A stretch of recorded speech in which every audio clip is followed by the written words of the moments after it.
नमस्कार, between the lines with Neeru Ranjan में आपका स्वागत है। आज हम बात करेंगे जो राहुल गांधी ने आरोप लगाया कि चुनाव की चोरी हो गई। महाराष्ट्र का उन्होंने उदाहरण दिया कि महाराष्ट्र में कैसे जो विधानसभा के चुनाव थे उन्होंने आंकड़े देकर समझाया कि दरअसल चुनाव आयोग और भाजपा दोनों ने मिलकर के और पूरे मैनिपुलेट किया चुनाव को, उसके वोटर लिस्ट को मैनिपुलेट किया और उसके बाद वहां पे उसी के कारण जो है महाआघाड़ी या कहें कांग्रेस के उम्मीदवार वहां हार गए थे और बिहार में भी उन्होंने इसी ढंग की आशंका जताई। लेकिन अब जो मुख्य चुनाव अधिकारी जो हैं महाराष्ट्र का, उनका जवाब आ गया है। वो मैंने वीडियो में आपको बताया है कि क्या जवाब दिया है। उन्होंने पॉइंट वाइज बता दिया है कि कैसे बीएलए और जो बूथ लेवल एजेंट होते हैं वो सभी पार्टियों के होते हैं, इनके भी थे, कांग्रेस के भी थे और 85,000 से ज्यादा बूथ लेवल एजेंट कांग्रेस के अकेले थे वहां पे। और सबको कैसे बता के और जो वोटर लिस्ट होता है उसका रिवीजन हुआ, उसमें लोग हटाए गए, जोड़े गए नए वोटर, वो सब उनके पास लिस्ट पूरी थी और पूरी जानकारी दी है, वो आप जानते हैं। लेकिन क्या सचमुच में सिर्फ वोटर लिस्ट और ये जो अंतिम समय में जो वोटिंग देना है, क्या उसी के कारण से कांग्रेस हार रही है और भाजपा जीत रही है? क्या ईवीएम पे जो ठीकरा जो अभी तक फूटता आया था 2024 के इलेक्शन के पहले, जब भी कांग्रेस हारती थी या विपक्षी दल हारता था तो लगातार ये होता था कि ईवीएम में गड़बड़ी है। सुप्रीम कोर्ट तक लंबी लड़ाई चली, सुप्रीम कोर्ट में जाके बिल्कुल क्लियर हुआ कि नहीं, ईवीएम में कोई छेड़छाड़ नहीं हो सकती है। वैसे कुछ इक्का दुक्का आवाजें अभी उठ रही है, लेकिन कांग्रेस ने ईवीएम का मुद्दा छोड़ दिया है और एक नया मुद्दा जो उठाया है वो उठाया है कि वोटर लिस्ट में गड़बड़ी हो रही है। और ये मुद्दा उठने के बाद तमाम जो उसके सहयोगी दल हैं यानी कि विपक्षी दल हैं वो भी उसके साथ आए, जो कि ऑपरेशन सिंदूर में जो कांग्रेस का रुख था उसमें से कई उससे सहमत नहीं थे, लेकिन ये जो वोटर लिस्ट वाला मामला है उसमें उनसे सहमति दिख रही है। लेकिन क्या सचमुच में इतना आसान है? दरअसल अगर आप देखेंगे पिछले कुछ चुनावों को, तो जो अमित शाह का जो माइक्रो मैनेजमेंट है, बूथ लेवल का मैनेजमेंट, वो ज्यादा भारी पड़ रहा है। इसको चुनाव की चोरी या वोटों की हेराफेरी या नए वोटर लिस्ट में हेराफेरी कहने के बजाय जो बूथ लेवल पे जो माइक्रो मैनेजमेंट है वो समझना जरूरी है कि अमित शाह किस ढंग से वो करते हैं। और दरअसल राहुल गांधी जिसे चुनाव की चोरी बता रहे हैं वो दरअसल जो है वो नए जमाने का, नए समय का बूथ मैनेजमेंट है। बूथ के लेवल पे माइक्रो मैनेजमेंट, बहुत माइन्यूट डिटेल में जाके जो चुनाव का मैनेजमेंट होता है और जो उसकी स्टडी होती है उसका परिणाम है। और इसका परिणाम आपको मध्य प्रदेश में दिखा, राजस्थान में दिखा, छत्तीसगढ़ में दिखा, दिल्ली हरियाणा में दिखा और महाराष्ट्र में भी दिखा, दिल्ली में भी बहुत दिखा। और जो जिस ढंग से आपने आरोप लगाए कि जो नए वोटर बनाए जा रहे हैं, पुराने वोटर कई लोगों को काटे जा रहे हैं, चुनाव आयोग ने उसके जवाब भी दिए।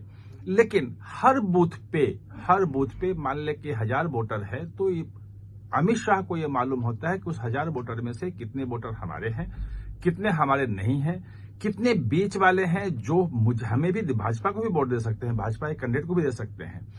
तो उन वोटर को कैसे पहुंचाया जाए और कितने वोटर अगर हम जोड़ लें अपनी तरफ, अगर कर लेते हैं तो हम चुनाव जीत जाएंगे और कितने बूथ पे हम ये कर सकते हैं। जब ये माइन्यूट मैनेजमेंट होता है तो रिजल्ट होता है। हरियाणा में आपने देखा कि मतलब इतने छोटे से अंतर, वोटों का बहुत ज्यादा अंतर नहीं है लेकिन सीटों का बड़ा अंतर है।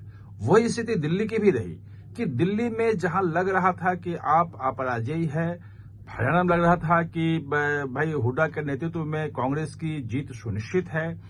वहां पे माइक्रो मैनेजमेंट, बहुत ही माइन्यूट डिटेल में जाके एक एक वोटर को पकड़ना, उसको समझाना, उस तक नेताओं की पहुंच करना। और उसके लिए ऐसा नहीं है कि अमित शाह खुद जाते हैं, अमित शाह ने पूरी मशीनरी बना रखी है। प्रधानमंत्री खुद हर चुनाव के पहले, विधानसभा का चुनाव जब भी होता है तो उसके पहले उस राज्य के जो बूथ एजेंट होते हैं उनके साथ बातचीत करते हैं। 1 घंटे 1.5 घंटे उनकी बातचीत चलती है, उन तक अपनी बात पहुंचाते हैं और मेरा बूथ सबसे मजबूत कैसे है, क्या करें, वो तमाम चीजें कहते हैं। और ये तो बात हुई नेताओं के संदेश देने की। दरअसल शायद कांग्रेस को पता हो या न हो, लेकिन एक सरल करके एक ऐप है भाजपा का, उसमें बूथ स्तर से लेकर और राष्ट्रीय अध्यक्ष तक जितने भी पदाधिकारी हैं भाजपा में, सबका कंप्लीट डाटा है। 3 करोड़ से अधिक पदाधिकारी बूथ स्तर से लेके और यहां तक का डाटा है। और मैंने उसको उपयोग करते हुए देखा है कि अगर कोई किसी भी ब्लॉक के अध्यक्ष से या किसी प्रदेश अध्यक्ष से बात करना चाहे तो जिसको उस एक्सेस है वहां का, वो उसको खोलेगा और उसको कोई नंबर ढूंढने की जरूरत नहीं है कि उसका नंबर लाओ और नंबर लगाओ। उस ऐप के थ्रू बातचीत करेगा और सीधे उससे बात हो जाएगी, जो व्यक्ति पदाधिकारी है उसके तक, मतलब उसके मोबाइल से कनेक्ट हो जाएगा। ये होते हुए मैंने खुद देखा है। ऐसा कनेक्ट है। यही नहीं, जो प्रधानमंत्री के मन की बात होती है और हर बूथ पे भी वो सुना जाता है और सभी को वहां पे जितने कार्यकर्ता हैं सब बूथ स्तर पे कहा जाता है कि भाई आप अपने जो सुन रहे हैं, जो कार्यक्रम कर रहे हैं, बाकी भी जो कार्यक्रम हो रहे होते हैं, सभाएं हो रही होती हैं, गोष्ठियां होती हैं, जो भी कार्यक्रम होते हैं उसके फोटो अपलोड करो। और वो सरल ऐप पे पूरे देश से हर दिन लाखों फोटो अपलोड होते हैं और उसको एआई के थ्रू देखा भी जाता है कि अगर कोई पुराना फोटो अपलोड कर दिया किसी ने दिखाने के लिए कि देखो हमने किया है, और साल भर पुराना या कहीं और का फोटो लगा दिया, तो तत्काल वो फ्लैग हो जाता है कि आपने गलत फोटो डाला है और फिर उनको बोला जाता है कि इस ढंग से न करें। और बूथ कमेटियां जो पन्ना प्रमुख थे, आप जानते ही हैं, पता नहीं कांग्रेस में पन्ना प्रमुख की परंपरा अभी भी शुरू लगता है नहीं हुई है, मेरी जानकारी में तो नहीं हुई है, लेकिन पन्ना प्रमुखों का जो है वो खासतौर पे महाराष्ट्र में ही देख लें तो लगभग 1 लाख बूथ पे जो है, हर बूथ पे लगभग 20 के आसपास एवरेज पन्ना प्रमुख का भाजपा ने रखा है कि होना चाहिए। कहीं 30 भी है, कहीं 15 भी है, कहीं 10 भी है। और वो पन्ना प्रमुख ये तय करते हैं कि उनके पन्ने पे जितने भी वोटर हैं उसमें से कौन कौन आके वोट दिया है, कौन नहीं दिया है, किसको बुलाना है, किसको अप्रोच करना है, कौन वोटर जो है उसको नाम नहीं जुड़ा है। अब जैसे 41 लाख वोटर के नाम जो बता रहे थे राहुल गांधी कि नए वोटर जोड़ दिए मई से लेकर नवंबर के बीच में और उसी कारण से हम हार गए, तो उसमें 26 लाख वो वोटर हैं जिनकी उम्र जो है वो 19 साल से लेकर 26-27 साल तक है। यानी कि वो नए वोटर हैं, वो पहले वोट नहीं डाले थे। जैसे ही वो बने तो उनका नाम जोड़ा गया और जोड़ना भी चाहिए। तो जो अगर किसी पार्टी का कार्यकर्ता बूथ स्तर पे सक्रिय है, उसका बूथ लेवल एजेंट बीएलए किसी पार्टी का सक्रिय है, तो अपने बूथ पे उस मोहल्ले में कितने लोग नए हैं, किसका बूथ वोटर है, किसका नहीं है, किसकी डेथ हुई, पूरी बात जानता है वो, और वो जुड़वा सकता है। इसकी होनी भी चाहिए जुर्माने की।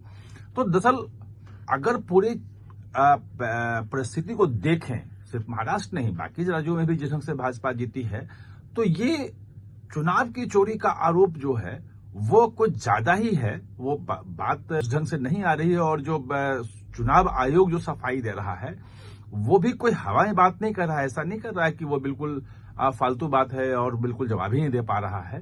वो उसकी बात में भी दम है, लेकिन ये आरोप कुछ ज्यादा है। दरअसल इसमें अमित शाह की जो अपना माइक्रो मैनेजमेंट है और बूथ लेवल पे किस ढंग से काम करना चाहिए, जो वोटरों को कैसे हम प्रभावित करें, कैसे लाएं, कितने वोट की कहां क्या हमें जरूरत है, इन तमाम चीजों को देखना ये कोई छोटी बात नहीं है, माइक्रो मैनेजमेंट। और ये मुझे लगता है कि अमित शाह ने पहली बार इतने साइंटिफिक और माइन्यूटली ढंग से माइक्रो मैनेजमेंट जो है वो चुनाव प्रणाली में इसको लागू किया है और उसके परिणाम दिख रहे हैं।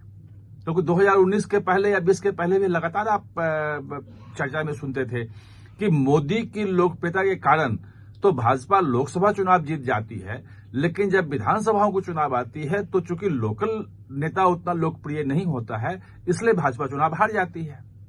भाजपा ने अब दिखाया है, चाहे मध्य प्रदेश लें, छत्तीसगढ़ लें, राजस्थान लें, हरियाणा लें, जहां भी लें, कि नेता भले कोई न हो, लेकिन बूथ के स्तर पर जो माइक्रो मैनेजमेंट है उसके थ्रू हम चुनाव जीत सकते हैं। दिल्ली में कोई चेहरा नहीं था और अरविंद केजरीवाल का इतना लोकप्रिय चेहरा था, उसके बाद भी सिर्फ माइक्रो मैनेजमेंट की बदौलत भाजपा जीतने में सफल रही थी।